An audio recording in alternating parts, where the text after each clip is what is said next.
Alors bonsoir à tous et à toutes. Alors on va faire un cours sur le Rav Dessler. Le titre en fait c'est Kontra Sabechira, c'est-à-dire un feuillet sur le choix. La Bechira sur le choix. Na'avid lefanenu betor mashal. Donc on va essayer de partir d'un mashal, une sorte de parabole. Achat mechavrotenu venachkor etev bepratea. Un détail donc qui va concerner une personne et on va essayer de tirer des leçons de cet exemple. Bon, c'est l'exemple que je vous avais donné la semaine dernière. Mi shema hashen seriot arbe, quelqu'un qui est un grand fumeur. Ad shebelaila yargish kev caché bachazé, et il a ressorti une douleur profonde dans sa poitrine. Bisha shekoev lo balaila, le moment où il a eu cette souffrance pendant la nuit. Ouais, machlit shelo yashen od beshum ofen la machar. Il a dit, voilà, de toute manière qu'il soit, demain j'arrête de fumer, vu la douleur que provoque la cigarette. Ki im yachen alo yelo kef kaze gambele l'acher. Parce que de toute façon, s'il continue à fumer, de toute façon, la nuit prochaine, il aurait les mêmes douleurs. Et donc, kishekam le machorat, lorsqu'il s'est levé le matin, le lendemain matin, achar avur sha'akala itorir bo ratson lehachen. Après une heure, après qu'il s'est réveillé, une heure après, il a désiré, il a ressenti le désir de fumer. La volonté de fumer. Parce qu'à force d'avoir été habitué pendant toutes ces années à fumer, évidemment, l'habitude faisant, et le désir faisant, il va vouloir envie de fumer. Et lorsqu'il met en parallèle, en balance, le plaisir, la volonté qu'il a de fumer, et la souffrance qu'il a subie la veille, ça va? Le choix. Ouais, qu'est-ce qu'il va penser? Il va dire mafrin. Et Hachenna est achachat qui basé à meat bevadalo ikavli. Tout à coup, il se dit tiens, allez, je vais fumer une cigarette. Ah, qu'est-ce que ça peut provoquer une cigarette? Franchement, une cigarette, c'est rien, ça va. Ça va pas provoquer, je vais pas souffrir d'une cigarette quand même. Et donc, en s'appuyant sur cette idée-là, laquelle, de dire que de toute façon, une cigarette, c'est pas grand-chose, c'est pas dangereux, ça va rien provoquer, alors il va continuer à fumer, fumer cette cigarette.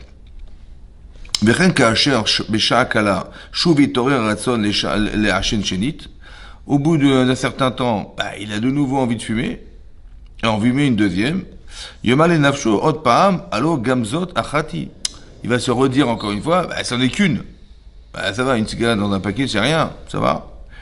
Et comme ça, il va fumer toute la journée. En disant, c'est pas grave, une c'est pas grave, une c'est pas grave. Il dit, va Kiev. Et le soir, il revient à la douleur, à la poitrine. Maïl et machorato. Mais non, au départ, il a eu mal. Il a dit, j'arrête. Bon, le lendemain, il se réveille. Malheureusement, il a encore envie de fumer. D'accord? Il dit, allez, une cigarette, c'est rien. Il fume une cigarette. Au bout d'une heure, après qu'il ait fumé, il a encore envie de fumer. Il en reprend une autre. Il dit, une cigarette, c'est rien, franchement. Et il fait comme ça, il a fumé 30 cigarettes dans la journée. Le soir, il a mal à la poitrine. Maintenant, qu'est-ce qu'on fait maintenant? Avant, il pouvait imaginer que c'était pas grave. Maintenant, il voit qu'il est dans une spirale dans laquelle il a du mal à sortir. Et que, entre le plaisir qu'il a de fumer et cette volonté qu'il a, face à la douleur que provoque la cigarette, alors qu'est-ce qu'il va faire maintenant? Voilà, c'est là que se pose le problème de la Bechira. Il dit, af shekvar yadea, maintenant il sait, she'im yakel le'atzmo be'achat yipol bepach. Si encore il va dire, allez, encore j'en fume une, il va tomber dans le parc, ça veut dire il va tomber dans le parc, ça veut dire dans la poubelle, quoi. Ou bechol makom, ou choser, ou matay tasmo kibitrila. Et on voit que il va encore de nouveau tomber dans des perspectives de continuer à fumer. Venez malé à azo. Ilou ayo lefanav shne aretsonot. Arrête, si on devait voir de façon objective, tu mets en balance les deux volontés. Un, de fumer, et deux, de ne pas fumer parce que ça provoque une douleur. Aratson shelo ikav lo, ve aratson le hachen. Un, que ça lui fait mal, c'est même dangereux de fumer, et d'un côté, il a envie de fumer. Donc, tu vois clairement entre la souffrance et le plaisir, si quelque chose me propose du plaisir, mais ça entraîne une souffrance, la souffrance est plus forte que le plaisir. Ouais, bevadaï chez Pachada Keev Chazak ou Be'aratson, les Hachen. C'est sûr que la douleur qu'il peut avoir à la poitrine, elle est plus forte que le plaisir que lui procure cette cigarette. C'est vrai ou pas? Vimkem Bema Gover Aratson Achalash. Comment ça se fait que cette volonté-là, faible, ouais, elle le porte, la plus faible, c'est celle qui est de fumer, elle est plus forte que celle qu'il a à Behemet d'arrêter de fumer. Alors, rak aliede at'azo klushazo. Ouais. Ça va? Comment ça s'explique, ça? Ume'ata yesh lishol. Ma'u agorem she'achez ha'adam mitzvara amat'et. Comment ça se fait que la personne, elle choisit plus l'idée qui est la fausse, au détriment de la celle qui est vraie? C'est pour ça que c'est déjà important aussi, que vous savez que quand on a des besoins personnels, et qu'on a du mal à s'en sortir, il faut voir de façon rationnelle. Pas dire je veux, mais il. Tu vois, si il fume, et il a mal à la poitrine, et il a encore une fumée, est-ce que c'est logique qu'il continue à fumer? Mais il va dire il non. Tu vois? Donc si il non, pourquoi moi oui? Ça va? Quand tu vois de façon objective, c'est plus facile à juger que lorsque tu es prisonnier d'un parti pris qui t'empêche de réfléchir. Vous comprenez? Il dit vélo misvarat ametit asher bevadaï. Donc il dit comment ça se fait? Maou agorem she'echol misvarat amata. Comment ça se fait qu'un homme il va pouvoir prendre la décision de choisir la mauvaise idée? Vélo misvarat ametit asher bevadaï. Alors que celle qui est la vraie, c'est celle d'arrêter de fumer. Ouais. Il pose la question. Aïm baratzon et hachen. Est-ce que c'est parce que le désir est trop fort? Ouais. Alors aratzon shelo yikavlo chazaku memenu. Arrête de ne pas souffrir, c'est plus fort. De ne pas souffrir, c'est plus fort. On va dire les marquis ne sont pas qui que ça tue. Donc, entre la mort et le plaisir, bah évidemment que la mort est plus forte que le plaisir. Donc, émettre, il n'y a aucune raison d'expliquer que la volonté, le désir qu'il a de fumer est plus fort que la volonté qu'il a de l'arrêter. C'est pas vrai. Ouais, qui imloken, at'az zolama, yela v'yachel o, adgam adata deisurim, ouais. Il dit comme ça. Mikan anulam dim shadam yachol ou leaser dato minaemet à brouralo. On voit que quelqu'un, hein, il peut savoir la vérité, mais il se la cache. C'est ça qu'on voit ici. Quand quelqu'un il a eu mal à la poitrine la veille au soir, et que tout à coup, monsieur, il a désiré encore continuer à fumer, ça va? En fait, il se cache de la vérité quand il propose de nouveau de fumer. Ben, il cache cette vérité, laquelle, celle qui est l'évidence, c'est que la souffrance est plus forte que le plaisir qu'il aurait fumé. Oui. Donc le plaisir est capable de masquer, il va masquer, en fait, ouais, émettre la vérité qui est la souffrance. Il dit, c'est ça qu'on apprend ici de cet exemple. Ouais. Mais la chod bedimion, ouais, sheker. Que, en fait, il va préférer le côté imaginaire. C'est-à-dire, ouais, il va rien se passer. Ah, mais pourquoi? Je vois comme les gens prétextent tout le temps. Moi, je connais des gens qui fument, ben, ils n'ont pas de problème. Il a 80 ans, il fume encore. Alors, tout va bien qu'il n'y a pas de problème, etc., etc. Ouais. Bon. Et donc, on s'invente des scénarios pour se justifier des plaisirs personnels. C'est ça qu'il est en train d'expliquer. Mais comment ça se fait que c'est comme ça? Il dit, on voit que quoi? Que c'est-à-dire que dans son cœur, il va forcément éliminer, il va falloir masquer, cacher une des facettes qui est la vérité.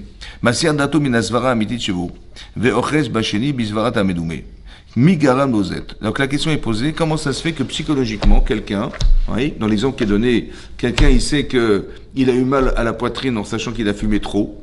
Ça fait trop d'années de cigarettes, et là, il sent que son corps, il supporte plus ce qu'il fume. Donc, il a cette souffrance. Il a essayé de se dire, après coup, que finalement, j'arrêterai. Au final, il a continué à fumer. En prétextant qu'une cigarette, c'est pas grave. Ouais, il en fait une. Après, il dit, bon, bah, allez, une, c'est pas grave. Il en fait une deuxième. Une, c'est pas grave. Une troisième, une quatrième. Une, c'est pas grave. Il a fini le paquet la dernière journée. Et le soir, il a de nouveau mal à la poitrine. Maintenant, il est au courant. Il est clair qu'il a mal et que ça sert à rien d'imaginer que tout va bien se passer. Et quand bien même, il a du mal. C'est-à-dire que même s'il sait pertinemment que c'est dangereux, que si tu mets en balance la souffrance et le plaisir, c'est vadaï et certain que le plaisir, il va être effacé, ouais, ou disons qu'il va être annihilé par le fait que la souffrance est plus forte que le plaisir. Et quand bien même, le type, il hésite. Ou alors il va se dire non, bah c'est pas grave. Comment ça se fait qu'on n'est pas capable de voir la vérité et qu'on préfère s'imaginer des choses qui sont vraiment improbables, mais de rêver plutôt que d'accepter la vérité. Comme si que le rêve était plus fort que la vérité. Et que cette faculté à penser que le plaisir étant, il va masquer la vérité que c'est dangereux. Comme si son cerveau l'obligeait à fumer, parce que entre le plaisir qu'il a de s'en priver, parce qu'il y a aussi un autre problème, c'est que se priver de ce plaisir, c'est une souffrance. Vous avez compris ça?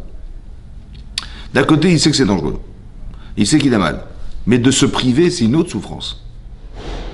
C'est celle de se passer du plaisir. Alors son cerveau, il ne va pas le priver de son plaisir. Alors il va devoir, qu'est-ce qu'il va faire le cerveau? Il va devoir dire, écoute, c'est pas grave. Ou il va diminuer la gravité de la situation. Ou il va s'imaginer, comme il a prétexté des choses, il va en prétexter d'autres. Vous comprenez ou pas? Alors il dit comme ça. Il dit, lo aretsonat agormim. En vérité, ce ne sont pas les volontés qui vont être engagées. Et là où Adam agorem latzmo. Le sujet, c'est le libre arbitre. Qui c'est qui a décidé de continuer? C'est pas sa volonté. Parce que la volonté, le désir, il est plus faible que la souffrance. Ah, c'est qui alors? C'est lui. Ça veut dire que le Yetzer Hara, il vient lui dire, mais écoute, c'est pas grave, tu vas t'arranger, tu vas machin, et puis tu vois bien que, puis c'est pas, puis de toute façon, il faut bien vivre dans la vie, alors, écoute, tu vas fumer, c'est pas grave, et puis si ça marche pas, ça marche pas, t'as pas eu de chance, toutes sortes, tout ça, c'est le Yetzer Hara.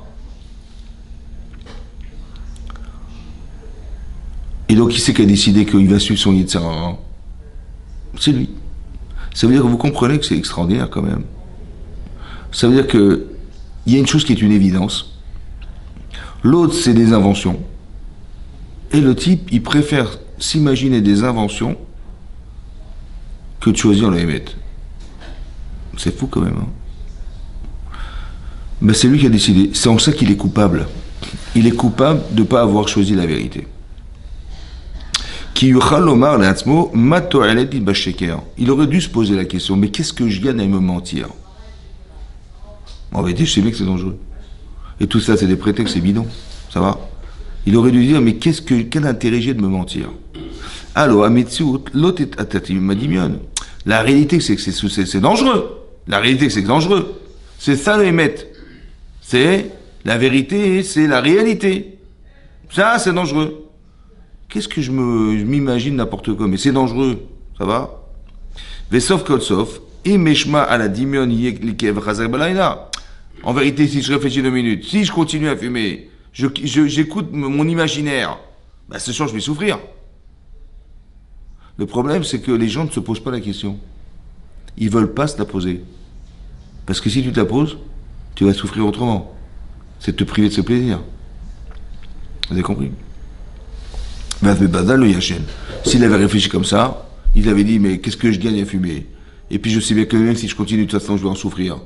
Dingue que dans ce cas-là, c'est sûr et certain qu'il devrait arrêter de fumer. En vérité, au fond, c'est lui qui a décidé. C'est lui qui a entraîné sa propre problématique. Parce qu'il a choisi l'imaginaire, à la différence de la vérité. Ouais. שהרצון החלש הוא הגורם לאדם לאחוז בטעות, אף על פי שהוא יודע שהוא טעות, ולא יוכל הרצון החזק לגרום כנגדו שיחס באמת אשר ידע. C'est fou comment la force de l'imaginaire, elle peut avoir une incidence tellement forte sur sa faculté à savoir que c'est grave. Yuchal adam lachos behemet. En fait, il pourrait saisir la vérité. Ou mimele, ya'azvinu haratzon hachalash. S'il dit non, c'est trop dangereux. Ouais. Qu'est-ce que faisait avant Avant, il y avait des pubs à la télé. Ouais, la sécurité routière. Bon. Au début, dans les années 70-80, on voulait absolument que les gens mettent la ceinture de sécurité. Qu'est-ce que je vais encombrer, ceinture de sécurité, ça va chez conduire, pourquoi? Toutes sortes de prétextes, ils ne mettent pas la ceinture. Bon, il y a des gens mouraient parce qu'ils n'avaient pas la ceinture de sécurité. Il fallait convaincre les gens. Qu'est-ce qu'ils faisaient? Alors, il y avait une sorte de pub là, où tu voyais une voiture qui est au volant, il y avait un mannequin en plastique, ouais, et on lui dit, voilà, cette voiture, elle roule à 50 km/h, et on fait foncer cette voiture à 50 km/h sur un mur. Et au ralenti, on voit le mannequin en plastique qui fracasse sa tête contre le pare-brise. Ouais, il dit voilà à 50 km/h l'effet que ça peut avoir le choc d'une voiture contre un mur. Tu vois, le mannequin en plastique, qui est le conducteur, hein, il se fracasse contre le pare-brise. Il dit, ouais, il faut mettre des ceintures. Qu'est-ce qu'on essaie de faire?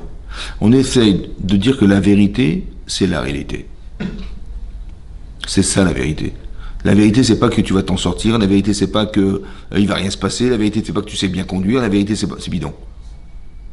La vérité, c'est que c'est dangereux. C'est ça la vérité. Donc, la personne qui se fait des films en s'imaginant que il va rien se passer, oui, comme des gens qui roulent en moto, tu gagnes du temps, c'est sûr. Mais tu peux en perdre beaucoup aussi. Ah oui, parce qu'il n'y a aucune sécurité sur une moto. Il n'y a aucune protection. Donc même si tu sais, t'es un champion du monde de la moto, la conduite de moto, ben, en rentrant dedans, mon vieux, je sais pas ce qui va rester. Hein. Vous avez compris ou pas?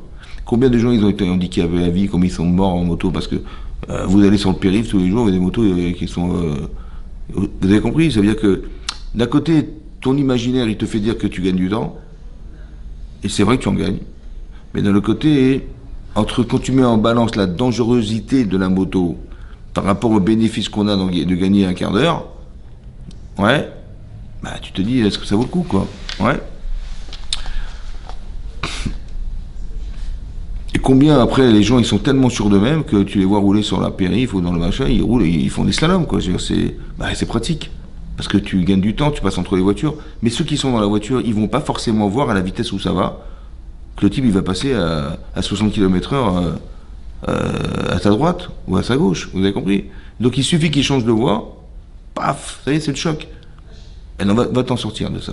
Ça va? C'est pareil. C'est-à-dire que l'intérêt, le bénéfice qu'on a de gagner du temps, des fois, hein, ça nous en fait perdre beaucoup parce qu'on n'est pas en capacité de mesurer la vérité, qui est la dangerosité de l'événement. Il dit, il dit, quand la midinot, chez Mekave, voilà. Il y aura ou gamken la serre dato à minaïmet. Ou le kabel est à dimionot, même coma, vitrachim menaratson asher aimet imo. Donc il va, puisqu'il a envie, puisqu'il désire, parce que je sais pas quoi, eh ben il va s'éloigner de la vérité, parce que son désir étant, ouais, ben il a choisi, c'est lui qui a choisi. En vérité, la volonté de fumer, elle est beaucoup plus faible, en vérité, au fond, que la souffrance qu'il a de fumer de la cigarette. Mais en vérité, il a fait le choix. Donc c'est un choix, il a décidé. Il est bête, en fait, il est bête. Voilà. C'est pas, il est bête. D'accord, c'est ça qu'on appelle la Bechira. Ton choix, il est juste ou il est faux? C'est toi qui décides. Personne ne peut dire qu'il est victime de ses choix. Tu dis, ouais, mais c'est fort, j'arrive pas, machin. Soit on va lui dire, écoute, je m'en sors pas. Soit on lui dit, mais t'as été bête de commencer. Soit on lui dit, écoute, ne crois pas que tu vas t'en sortir longtemps comme ça.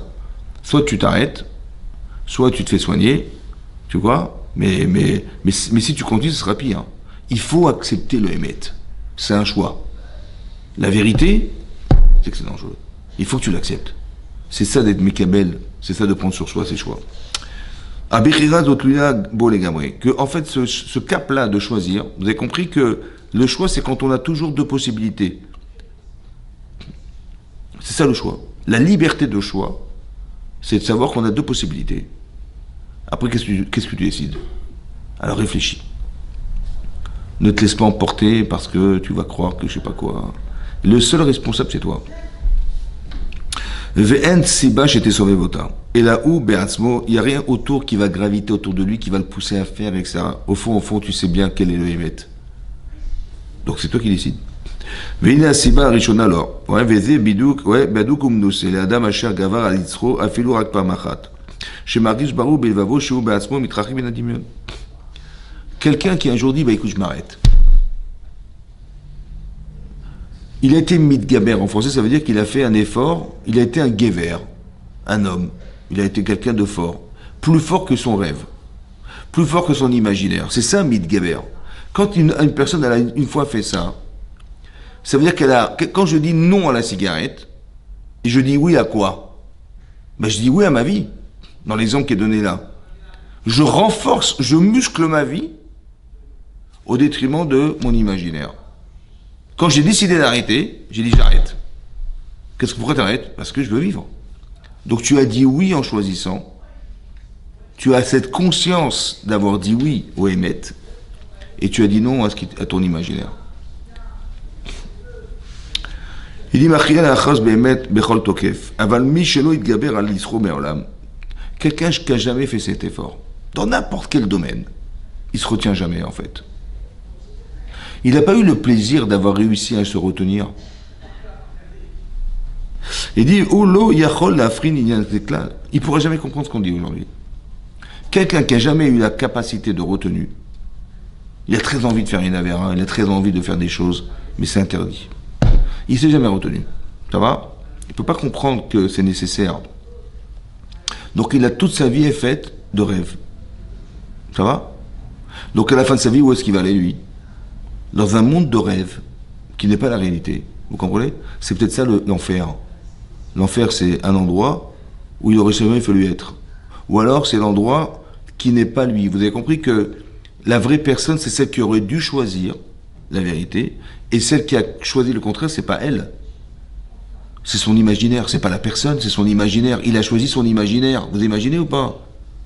Tu dis, mais toi, qu'est-ce que tu aurais choisi, toi? Ben moi, si tu me demandes, ou dis, ouais, quelqu'un te dit, il te dit, raconte, voilà, il a des problèmes cardiaques à cause de la cigarette. Qu'est-ce que tu lui aurais conseillé à lui?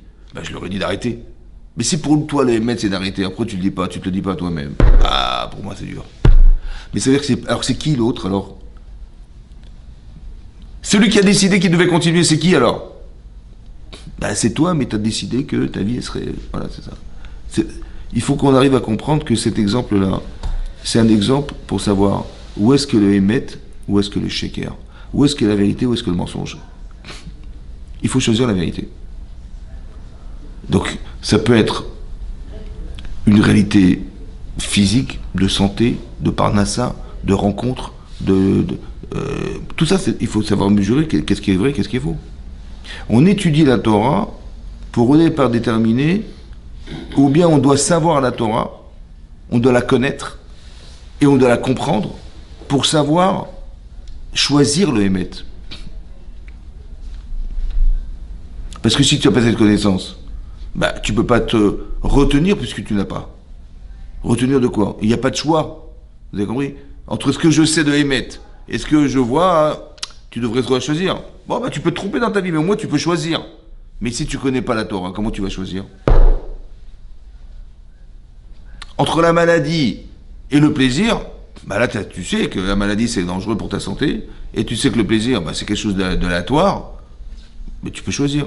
Mais si tu n'as pas, il n'y a rien en face, il n'y a rien qui va contrebalancer, comment tu vas choisir dans ta vie? Tu ne peux pas choisir.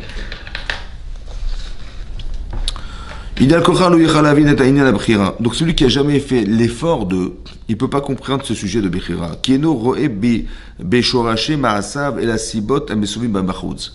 Parce que c'est quelqu'un qui va tout le temps dans sa réflexion voir tout ce qui gravite autour du problème, mais jamais le problème. Ça va? Il dit Vezou Atshuva Abrura la Kofrim Beinia la Prira. C'est pour ça qu'il y a des gens qui diront, qui renient le pouvoir que nous avons de choisir. Ra'av levafrem ve'orkechem atem kofrim b'mchira. Ouais. Des gens qui te disent laisse-moi tranquille, je fais ce que je veux dans ma vie. Ouais. Tu peux lui parler 50 fois et lui expliquer que toi qui te vois la vérité. Et lui, il n'a jamais fait l'effort. Ça veut dire qu'il n'a jamais dit non à son Yetzirah. Est-ce qu'il est libre? Ben non. Puisque toute sa vie, c'est quelqu'un qui n'a jamais fait l'effort de se dire, ah ouais, une fois pour toutes, bah arrête-toi un peu, dis non un jour. Ah, il n'arrive pas. Ça va? Il l'a jamais fait. Donc il n'a jamais choisi dans sa vie. Vous avez compris? Et pourquoi? Parce que son cœur est plus fort que son cerveau. Son désir, il est plus fort que son cerveau. Son cerveau, objectivement, il aurait dit, ben ça fait pas.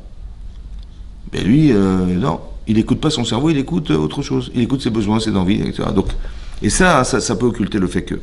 Nemsedou Lamdin, on apprend d'ici que quoi? Qui te rena bechira, parce que le contenu du choix tova, ou la afrin be achdut aimet. She'en mitziut zulat aimet.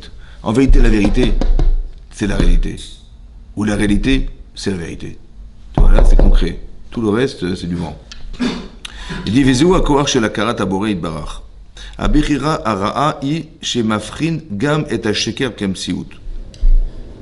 Vezou akor hacher al yede akofrim beikar lomar kishne rishoten. Il y a des gens qui ne croient pas en Dieu, par exemple. Ouais, ne croient pas en Dieu. Et donc, ils disent, non, mais il y a 3 bons dieux, 4 bons dieux, ou alors ils croient en personne. Kofer, c'est-à-dire qu'ils renient l'existence d'Hachem. Pourquoi? Parce qu'il y a une réalité en vérité. La réalité, c'est que la Terre, elle tourne. La réalité, c'est qu'il y a des paramètres incroyables sur la Terre qui font qu'on peut vivre avec. Que ça a forcément été réfléchi puisque c'est acclimaté à l'homme. Non. Comme par hasard, tout est là. Comme par hasard, tout ce qu'on vit, on a l'impression que ça a été réfléchi pour soi. Comme si que la vie venait répondre à quelque chose. Mais si c'est du hasard, il n'y a personne. Qui c'est qui a ciblé? Tu dis, ah, il m'est arrivé ça, tiens, mais incroyable. Et grâce à ça qu'il m'est arrivé ça, ça m'a permis de ça. Ah tiens, j'ai rencontré telle personne, ça m'a permis de... Mais le hasard, il n'est pas possible. Comment il peut y avoir des coïncidences logiques? C'est que cette coïncidence, elle a été pensée. Ça va? Donc si tu vois objectivement ce qui arrive, objectivement, si tu es sincère avec toi-même, ouais, eh ben tu peux accepter l'idée que le Hémet, c'est qu'il y a un créateur. Est-ce que tu te rends compte que tu manges une orange, ça te crée des vitamines? Quel rapport avec l'orange? Comment ça se fait qu'il y ait des arbres sur la terre? Comment ça se fait qu'ils produisent des fruits qui sont appréciables, qui ont un bon goût? C'est quand même incroyable. Une belle couleur, un bon goût. C'est incroyable. Va sur la Lune, vas-y, là, cherche. Vous avez compris ce que je veux dire? Ce monde, il est merveilleux quand même. Mais tous les paramètres qui font que le monde est le monde, sont improbables. Imaginez-vous, le soleil n'était pas là. Ben, le monde ne serait pas là. Imaginez-vous, la Lune n'était pas là. Bon, on serait envahi par la mer. Imaginez-vous, il n'y avait pas la mer. Mais imaginez-vous les milliers de sortes de poissons qui existent dans l'océan. Des millions, peut-être, je sais pas. Des sortes. L'équilibre naturel qui est dans la nature. L'équilibre naturel. Les oiseaux, les machins qui mangent, il y a un équilibre ou pas? Ben, c'est quand même incroyable. Mais cet équilibre, il est tellement pointu que ça a été réfléchi, c'est pas possible. Imagine la planète Terre, elle était un peu plus inclinée, ou un peu moins inclinée par rapport au Soleil, ben, on serait noyé, ou on serait cramé, on serait... Hein? On a eu de la chance. Ouais, non. C'est ça le Hémet. Un jour, Hachem, il s'est révélé sur Mont Sinaï. C'est le Hémet. Puis il dit, ah, mais quoi, c'est des histoires. C'est dans les bouquins. Qui dit que ça existait? Ouais, c'est vrai. C'est vrai qu'un jour, il y a eu la Révolution française en France. Oui, non. Qui dit que ça existait? 1789, moi, j'étais pas là. C'est une invention je sais pas qui est-ce qui a écrit ce bouquin d'histoire, là, mais... qui va y croire? Ah, tu crois à ce qui est marqué? Après, tu croirais pas à ce qui est marqué. Vous avez compris ou pas? Donc c'est ça. Il faut être capable de mettre la vérité face au mensonge. Vous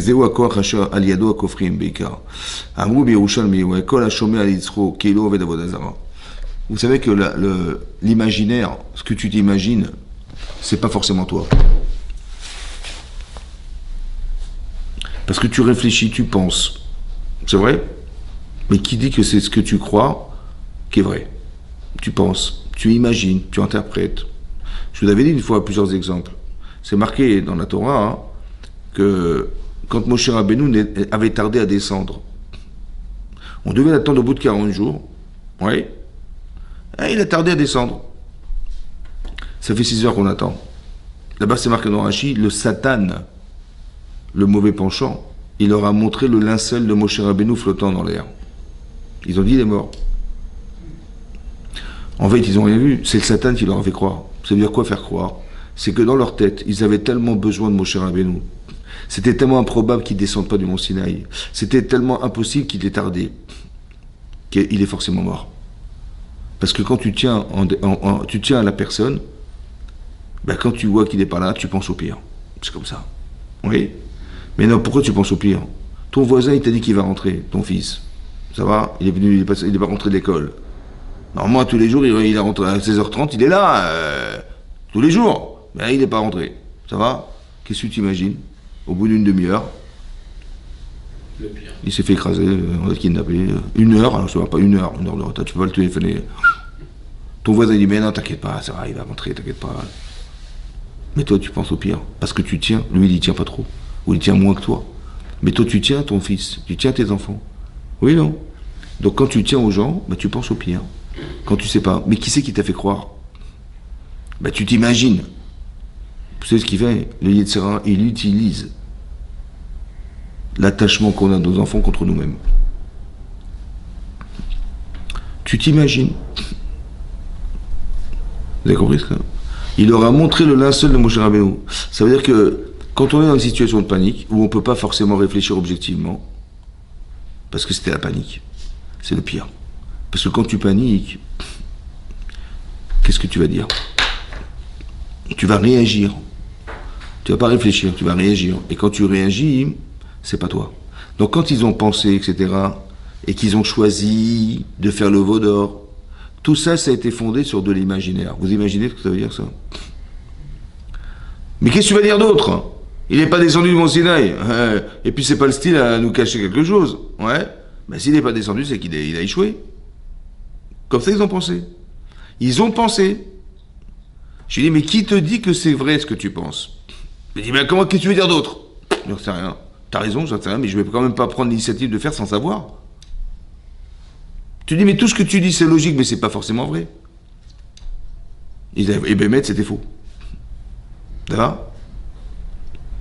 À chaque fois que tu interprètes quelque chose, il faut faire attention. L'interprétation. Parce que le Hémet, c'est concret. Tu vois, il a eu mal à la poitrine après avoir fumé, c'est concret ça. Il a fumé, il a eu mal à la poitrine, c'est concret. Après, il dit, oui, mais bon, et si je fume une cigarette, et voilà, je vois des gens, ils sont vieux, et puis je vais trouver peut-être un médecin qui va m'aider, et puis j'en fume qu'une seule, et puis... C'est du rêve, ça, tout ça, c'est quoi ça? Mais pourquoi tu adhères à ça? Pourquoi tu adhères à ça? La vérité, c'est que ça fait mal.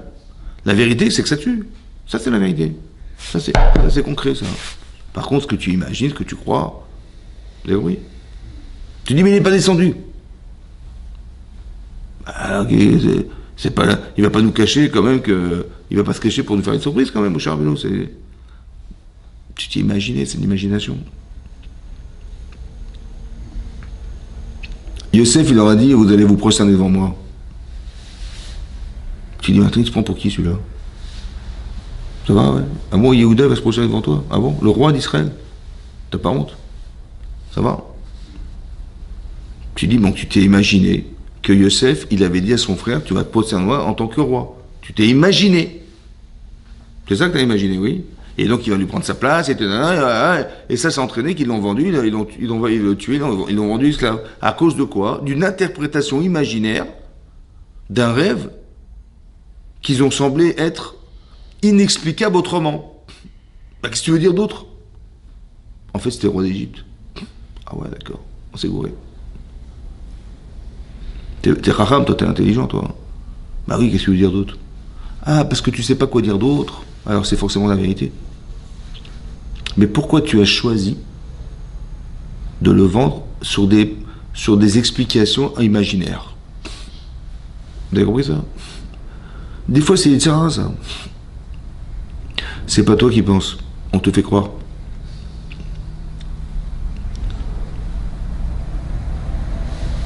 Il faut que ce soit concret.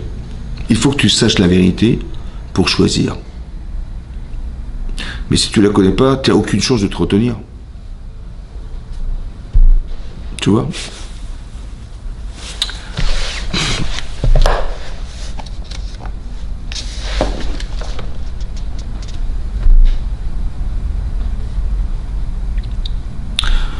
Donc vous avez compris que le point d'ancrage d'un choix, c'est quand on a du Yetzirah. Le point d'ancrage. Je fais pas, tu vois, c'est quand tu dois savoir, quand est-ce que ta vie va démarrer, on va dire. Quand est-ce que ton salaire au Olam Haba il va démarrer. Quand est-ce que le contraire aussi va être. C'est quand ton Yetzirah il va se manifester. C'est là qu'on doit choisir. Il faut faire un choix. Ça va? Demain matin, je vais mettre mes filines ou pas? Ben, si tu sais pas que ça existe, tu peux pas choisir. Mais quand tu le sais, qu'est-ce que tu fais maintenant? Tu les mets ou pas? C'est là que ça se décide. Tu l'as mis? Super. Tu as dit non, c'est pour les religieux ça. Bah, tu as décidé. Ne dis pas ah non, mais moi c'est l'influence, c'est les gens, c'est l'atmosphère, c'est l'environnement, c'est toi mon vieux, tu as décidé, c'est toi qui as décidé. D'accord, oui. Il fallait décider. Mais décider, c'est quand on a deux pôles, il y a deux choses à décider. Toujours c'est comme ça. Vous avez compris? Mais non.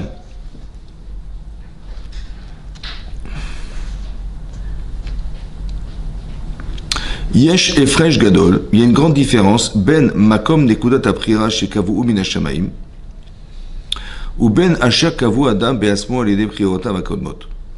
Il y a une grande différence entre lorsque les choix qui sont proposés, ils sont Min Hashamaim. Dans ta vie, on va dire 99% des choses, on les subit. Il t'arrive un truc dans la vie, tu n'as rien fait pour. Quand je dis je n'ai rien fait pour, c'est Min Hashamaim.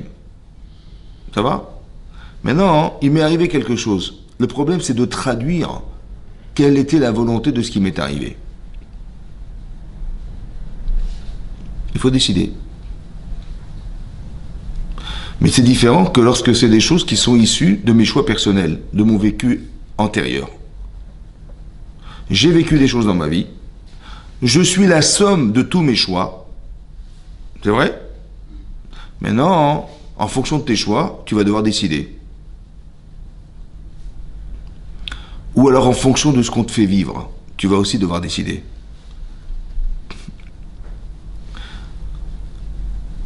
Et donc il va falloir, et donc il y aura du Yetzirara de l'extérieur, et il y a un Yetzirara intérieur. Vous comprenez ça?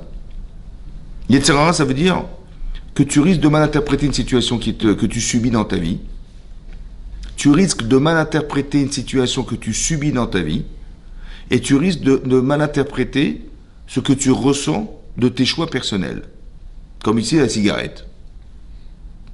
Alors, il y a marqué, donc il y a une différence entre ce que Hachem provoque chez nous et ce que nous, on a décidé. Qu'est-ce qu'un homme il a décidé pour lui-même, c'est ce qu'il est, il est responsable de ses choix. Ça va? Il dit comme c'est marqué, Avera, marqué comme ça, Avar Avera Shanaba Utralo. L'Agma dans Kiddushin Daf même, elle dit là-bas que quelqu'un qui répète une Avera, il répète une faute. Ouais. L'Agma dit Utralo, elle lui est permise. L'Agma dit Utralo, c'est le kadartar. Quand tu crois qu'elle lui est permise, mais elle est interdite. Il dit non, et là, Nasitlo qui est terre. En fait, il se l'est rendu permise. Comment expliquer ça? C'est comme ça. La répétition d'une faute, c'est la répétition d'un désir interdit. C'est ça la faute. La Torah dit c'est assour. Donc la personne, elle transgresse cette interdiction. Mais vous pensez bien que si la personne transgresse, c'est qu'il y avait un plaisir à transgresser. Il y avait quelque chose à gagner de faire une faute. Oui? Et donc, puisqu'il a décidé de faire une avéra, et que le désir qui est contenu dans la faute, il l'a faite, donc il a été pénétré de ce désir. La première fois, il regrette. Pourquoi? Parce que il va se rendre compte que ce qu'il a eu comme plaisir est moins important que la gravité de ce qu'il a transgressé. Au début, il dit ah Shalom, j'ai fait qu'est-ce que il a honte la première fois. La différence, c'est que quoi? Entre avant et après la faute, c'est qu'avant la faute, il décide. Après la faute, il désire. Maintenant, il a envie. Il a retrouvé le désir. C'est vrai ou pas? Et donc, il est bousculé par ce désir. Et il va recommencer encore la faute. Mais quand il va recommencer, il va rajouter une couche de plaisir sur le plaisir existant au départ. Et après, il va encore recommencer. Parce qu'il a la nostalgie du désir. Et il va recommencer encore une couche, et encore une couche. C'est ce qui va se passer.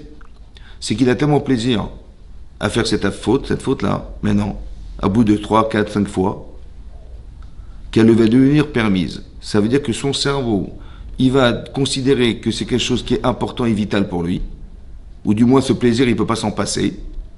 Et il va lui trouver la permission de transgresser. Ça veut dire que dans la tête de la personne, au début, c'est grave. Une fois, deux fois, trois fois, quatre fois, cinq fois. Au bout de 5 fois, il va dire, pourquoi c'est grave? Pourquoi il va penser ça? Il va penser que c'est pas grave, parce que le plaisir étant construit chez lui, il va avoir du mal à souffrir de s'en passer. Alors il va se le permettre. Naasitlo qui est terre. Mais ça, c'est des choix personnels. Ça veut dire qu'on est engagé à savoir qu'une avéra n'est pas neutre. On étudie la Torah pour savoir que c'est jamais neutre. La preuve, c'est que il a fait une avéra, ce besoin, il l'a en lui maintenant.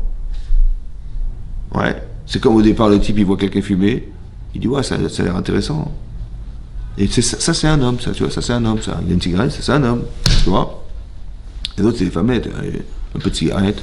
Où il va dire, tiens, ça doit être super bon, parce que ça fait des années qu'il fume, le type, il doit avoir du plaisir. J'aimerais bien. Au début, c'est la curiosité de savoir. Il est curieux de savoir, mais il n'a pas envie, hein. Et même quand il a goûté la première cigarette, c'était dégueulasse. Mais il a dit, mais si tu veux être un homme, il faut une cigarette, je suis désolé. Devant les filles, il faut crâner, t'as pas de cigarette, t'es nul, quoi. Hein, c'est ça ou pas? Et donc il a commencé comme ça. Mais au début, c'était pas bon, quoi. Mais c'est ça, il faut que il y a l'engouement de quelque chose que tu ne désirais pas au départ. En vérité, t'es juste curieux de savoir. Et après, ça devient un besoin. Il va t'en séparer maintenant. Et quand le type, il fume 1 fois, 2 fois, 10 fois, 100 fois, après, il lui dit, mais tu vas t'arrêter. Je dis, ouais, mais quand j'aurais décidé, je m'arrête. En fait, il n'arrivent jamais, quoi. Vous avez compris? C'est-à-dire que ce phénomène, en vérité, il est vrai dans tous les cas de figure. Que quand la Torah dit que c'est assour, en hébreu, ça veut dire quoi, assour? Ça veut dire interdit. Oui? Mais assour, en hébreu, ça veut dire aussi enfermé, ficelé, attaché. On dit dans la prière, on dit, de la Hamida, on dit matir asurim. Hachem, il libère les prisonniers. Matir, en hébreu, ça veut dire permettre. Mais matir, ça veut dire défaire, libérer. Mais asurim, ça veut dire interdit, mais ça veut dire aussi attaché. Vous avez compris? Que quand quelqu'un est fini à Vera, c'est interdit. Mais maintenant, il en est attaché, le pauvre. Il est ficelé avec. Il va t'en débarrasser.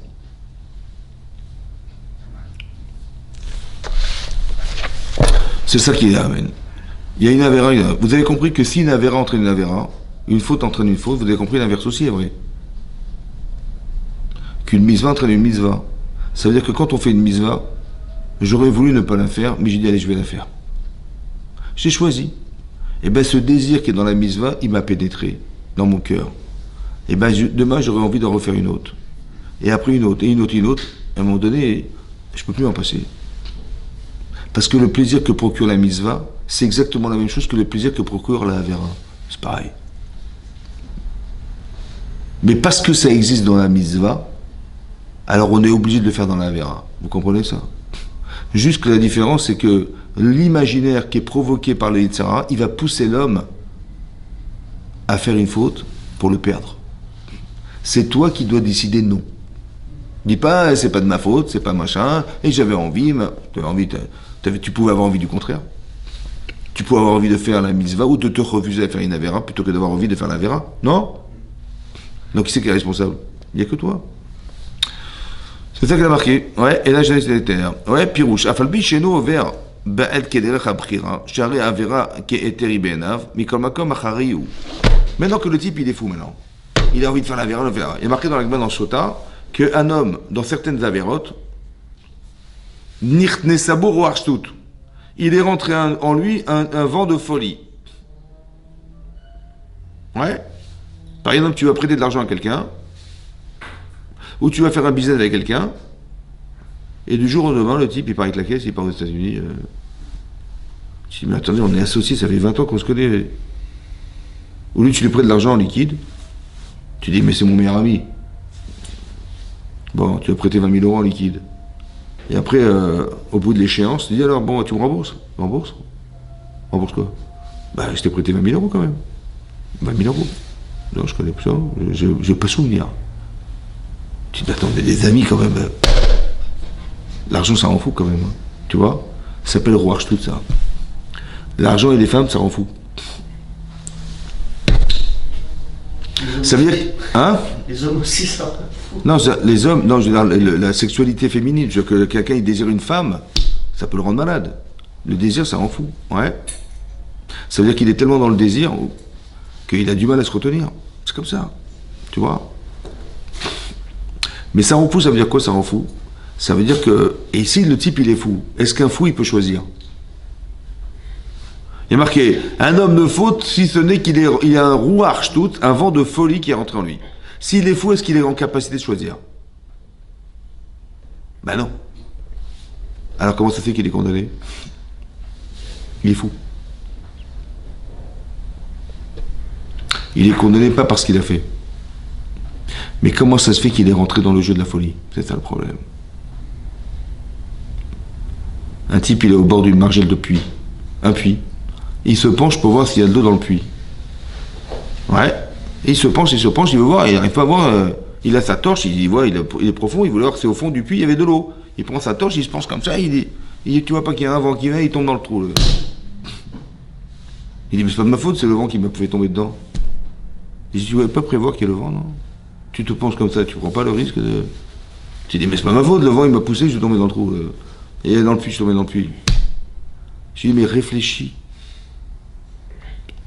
C'est pas de ma faute, c'est le vent qui m'a poussé. Réfléchis que c'est possible que le vent il puisse te faire tomber. Ben, fais attention de ne pas te pencher trop. C'est toi qui es responsable. Tu es responsable de tes choix. Tu dis mais j'avais envie. Ah, t'es pas un enfant quand même. Et tu sais quoi, hein, quand tu as fait la première fois la Vera, ça va être plus dur de t'en débarrasser. Et la deuxième fois, encore plus dur. Et la troisième, encore plus dur. Et après, tu vas te rendre compte que tu ne pourras pas t'en passer. Tu vas te la permettre, la faute. Là, hein, quand tu vas faire la Vera, là, à ce moment-là, on ne pourra pas te condamner. Parce que c'est trop tard. Il va falloir faire tes chouvas et ça, c'est compliqué. Pour ça que la Torah, elle dit, le Rambam, il ramène que dans les fautes, il y a ce qu'on appelle les souffrances. Pourquoi il doit passer par une souffrance? Oui. Parce que des fois, il y a des gens qui sont arrivés à un tel niveau de désir, de Avera, que maintenant il faut la souffrance pour l'enlever le plaisir. Et ramener la lucidité chez la personne. C'est comme le type, à force d'avoir fumé, il a mal à la poitrine. Qu'est-ce que tu veux qu'il fasse Hachem, si ce n'est de lui dire, écoute, tu mets ta vie en danger, et qu'il y a un signal d'alarme, qui est son corps qui lui dit, écoute, regarde, ton corps il supporte plus ce que tu fais. Maintenant cette souffrance-là, elle lui permettra de choisir entre la souffrance et le plaisir. Vous avez compris ça? Ça veut dire que la seule manière qu'on a trouvé d'arriver à l'arrêter, parce que c'est une spirale dans laquelle il ne sort pas, ben c'est de mettre de la souffrance en parallèle au plaisir. Alors la maladie, le machin, Maintenant, hein, il va dire, moi je sais ce que je gagnais là-bas, mais je vois ce que je perds. Alors là, tu peux choisir maintenant. C'est comme Paro, dans la paracha. Oui, on a un monsieur, il s'appelle Pharaon. Monsieur Pharaon, c'est le roi de l'Égypte. Mais le roi de l'Égypte, de l'époque, c'est le roi de la plus grande puissance du monde, quoi. Parce que tous les gens, tous les pays aux alentours de l'Égypte qui étaient en famine, ils sont venus se nourrir en Égypte. Donc qu'est-ce qu'a fait Youssef? Il a récolté tous les bénéfices de la vente de tous les aliments qui ont pu nourrir tout ce qui gravitait autour de l'Égypte. Oui, non. Après, les Égyptiens, ils ont commencé à mourir de faim. Alors Paro, il a dit, mais pourquoi vous n'avez pas fait des réserves de nourriture? Il dit, on a fait, mais ça ne suffisait pas, ça a pourri. Il dit, ok, alors allez voir Youssef, allez acheter. Donc ils ont acheté. Après qu'ils avaient plus de quoi manger, il dit, on n'a plus de quoi manger, on va pas mourir. Il dit, écoutez, on va vendre nos terrains. Donc ils ont vendu leur terrain, ça veut dire que l'Égypte appartenait à Paro. Le terrain. Après qu'ils aient plus de quoi manger, ils ont vendu leur personne. Ça veut dire qu'ils sont devenus les employés de Paro. Et donc il les a fait travailler sur leur propre terrain. Et il les a fait payer en nature, c'est des métayers. Mais ça veut dire que tout ce qu'ils gagnaient revenait à Paro. Je ne sais pas si vous vous rendez compte. Tous les animaux qu'ils avaient, ils ont vendus. Tout appartenait à Pharaon. Une richesse phénoménale. Donc il est le monsieur qui est le propriétaire de sa terre, on va dire, de ses ouvriers, de tous les gens qui travaillent sont à son service, vous vous rendez compte. À part ça, il a des ouvriers hébreux qui travaillent dans les camps de concentration, là-bas ils font des maisons, ils font des machins, des pyramides. À part ça, hein, il prétend qu'il est le dieu du Nil. Ça veut dire que c'est lui qui a créé ce Nil. Le Nil, c'est un des fleuves les plus grands du monde. C'est lui qui l'a créé. Ouais. Maintenant, c'est quoi cette histoire de Nil? Le Nil, c'est un fleuve, ouais, qui nous permet de pêcher, d'avoir du poisson. Et à part ça, hein, la bracha qu'avait faite Yaakov Avinu à Paro, il a fait une bénédiction. Il a béni que le Nil il va être en crue tous les jours. La crue du Nil, ça veut dire que les rives du Nil elles vont être alimentées en eau tous les jours. Donc si tu plantes tout le long du Nil des récoltes, tu verras que ça va pousser grâce au fleuve du Nil qui va monter en crue, qui va alimenter en eau. T'as rien à faire toi, parce qu'il pleut pas en Égypte. Donc il vivait de ça. Vous avez compris? Maintenant, donc ça veut dire que les gens vivent grâce à lui, que c'est lui qui a créé ce Nil, etc. Ça va? Ok.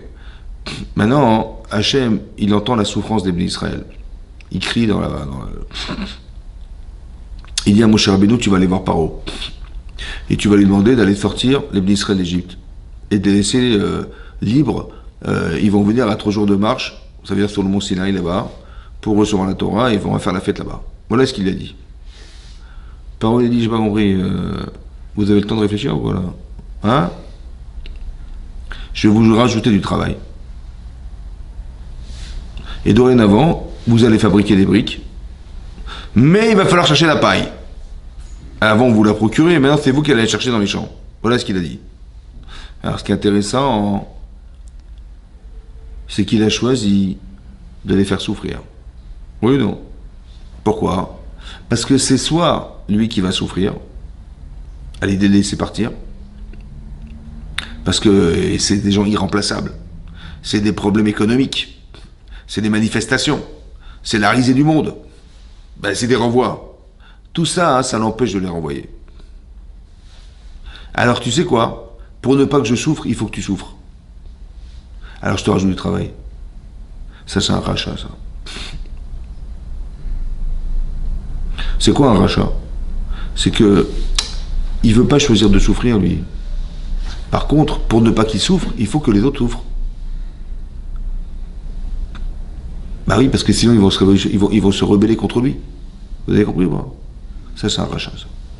C'est quoi un tzaddik? Un tzaddik, c'est Moshe Rabbeinu. Un tzaddik, c'est Moshe Rabbeinu. Que quoi? Que lui, il est en haut de sa tour d'ivoire, prince d'Égypte. Et quand il a su qu'il était un Hébreu, il est descendu voir ses frères. Et il a pleuré avec eux. Il a dit si je pouvais mourir pour vous libérer. Tellement il aimait les enfants d'Israël. Ça veut dire qu'il s'est fait souffrance pour éviter la souffrance. C'est un tzaddik, ça. Yochebed, sa mère, lorsqu'on lui a dit vous allez tuer les garçons, elle a préféré risquer de mourir pour ne pas les tuer. Ça veut dire qu'un tzaddik qui préfère souffrir que de faire souffrir. Un rachat, il faut que l'autre souffre pour ne pas que lui souffre. Vous avez compris la différence? Mais c'est un choix. Maintenant, Hachem, il voulait que Paro fasse teshuva. Qu'est-ce qu'il a fait? Il a fait les plaies d'Égypte. Vous allez me dire, mais comment quelqu'un il peut faire teshuva en souffrant de voir que son pays se détruit? C'est pas une teshuva, ça. La teshuva, c'est d'avoir compris. D'avoir compris quoi? D'avoir compris qu'il fallait juste inverser. C'est-à-dire que là, tu as voulu gagner de l'argent sur le dos des prisonniers. C'est vrai ou pas? Parce qu'ils étaient prisonniers en Égypte, et c'est comme ça qu'ils les exploitent, sans les payer, et ils gagnent de l'argent sur l'exploitation de gens qu'ils ne payera jamais. Ce sont des ouvriers, à jamais, gratuits, mais qui vont souffrir d'être des ouvriers. C'est vrai ou pas? Et donc tu vas gagner de l'argent sur le dos de la souffrance. Tu vas gagner de l'argent sur le dos de la souffrance. Normalement, c'est l'inverse qu'on aurait dû faire. On aurait dû payer pour les libérer. On aurait dû perdre de l'argent pour libérer des prisonniers. C'est ça la mitzvah.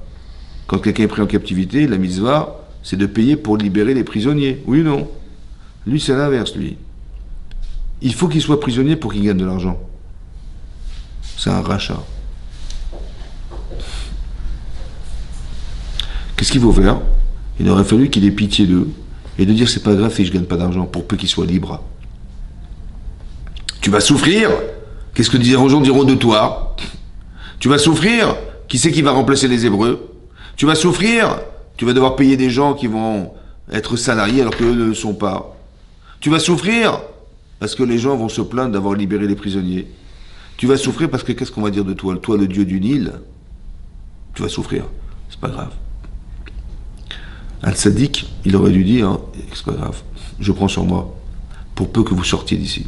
C'est l'inverse qui va se passer. Qu'est-ce que fait Hachem? Ce que fait Hachem, c'est d'essayer, écoutez-moi bien, d'éliminer chez la personne tout ce qui l'empêche de choisir. Alors je vais le dire en français. Qu'est-ce qui l'empêche de choisir? De les libérer? C'est parce que c'est la honte. C'est parce qu'il est dieu du Nil, parce qu'il est le roi d'Égypte, parce qu'il va perdre de l'argent, parce qu'il va perdre du pouvoir, parce qu'il va avoir des manifestations. Alors, comme je vais perdre tout ça, comme j'ai des intérêts qui sont très forts, alors je ne vais pas lâcher prise. C'est ça qui explique l'entêtement des gens. Les gens sont entêtés parce qu'ils ne veulent pas perdre. Ça va? Quand tu dis, mais vas-y, lâche prise, ils s'entêtent. Plus l'intérêt est grand, plus l'entêtement est fort. Quand vous avez affaire à des gens entêtés, c'est des gens qui veulent défendre des intérêts. C'est quoi l'intérêt? C'est tout ce qu'il a en lui, le pouvoir, les machins. Vous savez ce que fait Hachem, la première plaie d'Égypte? C'est d'avoir transformé le Nil en sang. C'est la première. Qu'est-ce qu'il a fait Hachem en transformant le Nil en sang? Qu'est-ce qu'il a fait Hachem? Vous savez ce qu'il a fait Hachem? Évidemment que les gens ont toujours cru que M. Paro, le pharaon, c'est lui le dieu du Nil, c'est lui qui l'a créé, il l'a dit lui-même, et tout le monde y croyait. Qu'est-ce que fait Hachem? Il transforme de l'eau en sang. C'est-à-dire que les poissons meurent, et les récoltes, elles disparaissent. Parce que le sang, ça va détruire les récoltes, on est d'accord? Maintenant, les gens sont venus se plaindre auprès de Paro, j'imagine, en prétextant que moi, pêcheur, j'ai plus de poissons, et l'autre agriculteur, j'ai plus de carottes, et plus de patates, et bien comment je vais vivre? Ouais. Donc, ils sont venus les agriculteurs se plaindre, et les pêcheurs se plaindre. Il dit, si vous pouviez simplement, monsieur le dieu du Nil, remettre l'eau à la place du sang, ça vous dérange pas? Hein? Si vous pouvez échanger, c'est vous le dieu du Nil, donc c'est vous qui avez fait qu'il y ait une panne. Ouais, il y a pas une panne, là. Faites en sorte qu'on retrouve l'eau là où il y avait du sang. C'est bon? Il a réussi ou pas? Non. Maintenant, il n'a pas réussi. Alors, s'il n'a pas réussi, c'est qu'il n'est pas le dieu du Nil. Ce qui faisait croire aux gens, ça a disparu. Or, pourquoi il n'a pas libéré les d'Israël? Parce qu'il a fait croire aux gens qu'il est le dieu du Nil. Et ça ne se fait pas que le dieu du Nil, il se rabaisse à l'idée de libérer des prisonniers. Maintenant que tu n'es plus le dieu du Nil, qu'est-ce qui t'empêche de les sortir? Vous avez compris ce que fait Hachem? En vérité, en provoquant chez lui cette plaie-là, il a essayé de libérer l'intérêt qu'il avait, Paro, de nous retenir en Égypte. Est-ce que vous comprenez le français? C'est ça qui est Minash Shamaïm. C'est pas que genre, il a fait un sale coup et il l'a ridiculisé. Non. Tu pourrais interpréter comme ça. Ou tu dis, il va lui faire mal, il va le punir, Paro, il va le punir, Non. Il a souffert, mais cette souffrance, elle lui permet d'avoir conscience que maintenant, il n'a rien à défendre. Tu lui as enlevé son entêtement. Pourquoi? Parce qu'avant, il s'entêtait à l'idée qu'il est dieu du Nil, parce qu'il avait un intérêt à faire croire. Maintenant qu'il n'a plus, alors tu peux dire, j'ai rien à défendre, bon, je vais le sortir. En fait, il aurait voulu qu'il fasse teshuva. Il veut que les goïms fassent teshuva, Hachem. C'est extraordinaire. C'est ça les plaies d'Égypte. Ça veut dire que le pouvoir qu'il a, il va au fur et à mesure se disparaître. Parce que l'Égypte, elle va commencer à disparaître. Avec les grenouilles, les vaches, les plaintes des gens, les poux, je sais pas moi, les sauterelles qui ravagent tout, les animaux sauvages qui s'attaquent aux personnes, la grêle, les ténèbres, tout ça, c'est des... Mais ça veut dire quoi? Ça veut dire que son pays, économiquement, il est en chute libre. Donc maintenant, tu es le roi de quoi? Plus rien. Donc tu n'as rien à défendre, c'est dommage, tu n'as plus rien à défendre, alors lâche prise. Vous avez compris ce que veut faire Hachem? Mais ça ne va pas marcher. Pourquoi? Parce que, Il avait des intérêts. Non, parce qu'il lui enlève. Il n'a plus d'intérêt maintenant. s'il lâche pas l'affaire, c'est qu'il a encore des intérêts. Alors il y a autre chose, c'est pour l'expliquer. Chez les gens, il y a deux choses. Il y a comme ça. Dans la paracha de cette semaine, la 7e plaie, c'est la plaie de Dever. Dever, c'est qu'il manquait des vers dans le placard. Non, Dever, c'est la plaie de la lèpre. Ouais. Maintenant, Hachem, il a dit à Moshe, tu vas aller voir Paro et tu lui diras que demain, il y aura la lèpre. Et que tous les animaux des Égyptiens, ils vont disparaître, malades de la lèpre, mais il n'y a pas un animal des Hébreux qui va mourir. Bon, tu peux échapper aux animaux féroces, tu peux échapper aux grenouilles, tu peux échapper, je sais pas moi, à boire tu vas trouver de l'eau dans les montagnes et pas dans le Nil, tu peux échapper à tout ça. Mais est-ce qu'on peut échapper à la maladie? Il y a une lèpre qui s'est répandue contagieuse. Est-ce qu'on peut échapper à la maladie? Non. Donc il a dit, c'est une blague. Il n'y a pas un animal hébreu qui va mourir, c'est impossible. Impossible. Tous les animaux égyptiens, ils vont disparaître, morts par la lèpre, mais les Hébreux, il n'y en a pas un qui va mourir. C'est improbable. Bon. Qu'est-ce qui s'est passé? Le lendemain, il a envoyé la lèpre. Ce qu'il a dit, ça s'est fait. Et il a dit, on a dit que quoi? Que tous les animaux des Hébreux, des Égyptiens, ils sont morts. Et il n'y a pas un animal des Hébreux qui est mort. Il a dit, Vaishlach, il a envoyé vérifier. Monsieur Paro, il a envoyé vérifier. Et il a constaté que c'est vrai, qu'il n'y avait pas d'animal des Hébreux qui avait été mort. Et là, c'est marqué, bizarrement, qu'il s'est renforcé le cœur, il s'est endurci le cœur, il n'a pas voulu lâcher. Et là, je n'ai pas compris.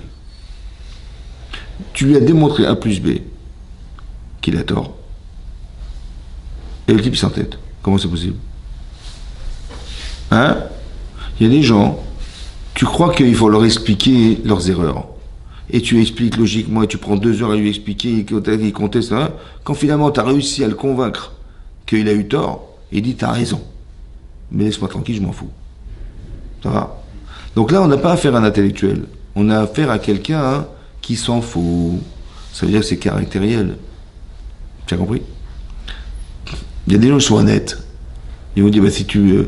c'est comme la différence entre le Chacham et le Racha dans la Haggadah de Pessah. Le Chacham, il pose des questions pour comprendre. Il veut des réponses. Le Racha, il pose des questions pour t'envoyer balader. Dites quoi ce que vous faites à Pessah? Ce que vous faites à Pessah.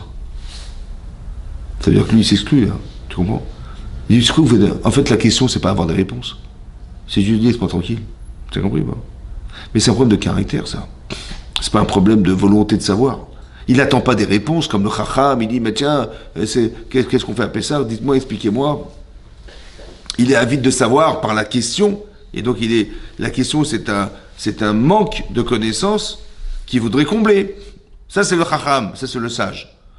Mais le Racha, le mécréant, ces questions, c'est juste pour dire, mais t'es bête. Il y avait autre chose à vivre. Tu as compris? C'est pareil.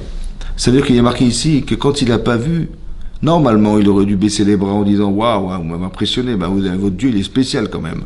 Oui, non. C'est l'inverse qui s'est passé. C'est l'inverse. Le fait qu'il ait vu qu'il n'y a pas un Hébreu qui a perdu son bétail, il n'y en a pas un. Il a dit, waouh. Il a dit, ça l'a encore plus mis en colère. Comme si que quoi, que Dieu lui avait fait honte. Tu sais quoi, quand il a transformé le Nil en sang, il lui a fait honte. Parce qu'il a dévoilé un secret que personne ne devait savoir. Tu m'as fait la honte. Tu vois ce que je veux te faire. L'entêtement, il n'est plus maintenant intellectuel, il est émotionnel. Ça veut dire que monsieur, il a un sale caractère. Il y a des gens qui ont des sales caractères, faire gaffe. Ça veut dire que des fois, c'est pas un problème qu'il a seulement des intérêts et quand tu lui enlèves l'intérêt, ça suffit. Il y a des gens que quand tu lui enlèves leurs intérêts, ils vont te tuer, les types. Ça va? Parce que tu lui as enlevé tout son pouvoir. C'est un rachat. Oui. Ça veut dire qu'on a un double travail. Un, d'être honnête. Un, de travailler sur soi-même. C'est-à-dire que si tu es victime de ta connaissance, ça s'arrange, on peut la combler ta connaissance. Tu dis, mais je savais pas. Ok, on peut t'apprendre. Mais il y a des gens, ils veulent pas savoir. Je veux pas savoir que c'est grave de laisser en esclavage. Je veux pas savoir que c'est grave de fumer trop. Je veux pas savoir qu'il y a des choses que je fais qui sont fausses, mais qui sont tellement plaisantes que je peux pas m'en passer. Je veux pas savoir. Et en fait, on est victime soi-même, ça va? Des victimes de son sale caractère. Et après, c'est dur de faire des choix. C'est ça qui est marqué là. C'est pareil en couple. Ça peut être en couple, ça peut être avec les enfants, ça peut être avec l'entourage, ça peut être... Il y a des gens qui refusent, qui sont dans le déni total. Tu type, il fait souffrir les gens, mais il dit que c'est de leur faute. Ouais. C'est comme un type, il est dans sa voiture, il allume la radio. Ouais. Il dit, faites attention, il y a un type, un fou, qui roule à sens inverse sur l'autoroute. Il fait comment ça, il y en a qu'un? Il y en a plein qui roulent à sens inverse de l'autoroute. C'est lui qui roule à sens inverse, et il croit que c'est les autres. Ils n'ont rien compris. Il y a plein de gens qui sont... Il y a beaucoup de gens comme ça, malheureusement, ouais, qui sont sûrs d'eux-mêmes, quoi. Ils sont sûrs d'eux-mêmes, mais ils se rendent pas compte qu'ils... Le type, il croit que c'est lui qui est l'autre qui entend. Il évite... Il roule à sens inverse de l'autoroute. Mais c'est ça le problème, c'est des problèmes de caractère. Les gens qui ont un sale caractère, c'est ça qu'il faut faire gaffe. C'est ça, Paro. Donc c'est des gens qui ont du mal à choisir. C'est-à-dire que il faut un jour être lucide. C'est ça qu'on dit. Quand tu dois choisir, il faut choisir le Hémet. Le Hémet, c'est que c'est dégueulasse d'avoir mis les Hébreux en esclavage. C'est dégoûtant d'avoir su exploiter la souffrance des autres. Vous avez rappelé les subprimes. On a fait croire à des gens qu'ils allaient être propriétaires, c'était des smicards. Il a dit, ouais, vous allez être propriétaire, vous allez pouvoir vous acheter des maisons, on va vous faire des crédits, mais c'est des crédits revolver, ça veut dire que ça augmente, le crédit augmente avec les intérêts. Il dit, oui, mais à un moment donné, si on ne peut pas payer, ben, c'est pas grave, votre appartement, 10 ans plus tard, il aurait pris de la valeur, et puis même si vous vendez, vous vendez, mais si vous arrivez à trouver du travail et que vous arrivez à suivre, c'est bon, super ou pas? Bon, finalement, il y a eu une crise économique. Les types ne pouvaient plus travailler, ils ont dû vendre leur maison, et puis c'est des millions de gens qui avaient perdu leur appartement, quoi. Ils avaient des dettes. Et combien de banques ils ont investi dans les subprimes? C'était une action. Et il y a des banques qui ont coulé. Oui. Mais comment ça se fait qu'elles ont coulé? Pourquoi ça n'a pas marché? Parce que c'est sourd de profiter de la souffrance des pauvres. Le type, il a exploité des pauvres. C'est la source. Il a fait croire des soi-disant propriétaires, machin. Ils ont tous rêvé d'être propriétaires, c'était impossible. Comme ça aurait été bien aujourd'hui que des gens qui n'ont pas beaucoup de moyens financiers, on ait pu les aider, il y a 25 ans, 30 ans, d'être propriétaires. Parce que si on les avait aidés à être propriétaires en étant smicards, aujourd'hui, 25 ans, 30 ans plus tard ou 40 ans plus tard, ils gagnent pas beaucoup plus, et les types, ils ont des retraites avec lesquelles ils ne peuvent pas vivre. Mais si c'était propriétaire, ils auraient payé leur crédit, ben ils n'auraient au moins pas le loyer à payer. Mais le type, il ne gagne pas grand-chose, il a son loyer à payer, et qu'est-ce qu'avec quoi il va vivre? C'est dégoûtant de ne pas avoir pensé à ces gens-là. Au moins de leur permettre de ne pas être dans la précarité, quoi. Vous avez compris? Parce qu'il y a des gens qui vont se faire de l'argent sur leur dos, mais eux, vous avez compris? Il y a la cruauté humaine qui est inacceptable. Pour ça qu'il faut faire attention à ça, d'être des tzadikim. Moshe Rabbeinu, il est prêt à souffrir pour ne pas faire souffrir les autres. Tu devrais être heureux de permettre à des gens d'avoir une parnassa, de gagner leur vie. Tu dis, j'ai une entreprise, mais je suis heureux de pouvoir entreprendre qui va permettre à des gens de vivre. Mais sainement. Et pas... il dit, non, on les sert, les types, on paye le moins possible et tout, et on gagne le maximum. Bon, c'est un choix. Mais est-ce que c'est émettre? C'est ça le problème. Et quand tu choisis la vérité, Hachem il t'aide. Quand tu choisis le shaker, le mensonge, bah, faut pas compter sur lui. Hein. T'as compris ou pas? C'est pour ça que c'est des choix qu'il faut faire. Messieurs Chazak ou Baruch, messieurs, dames.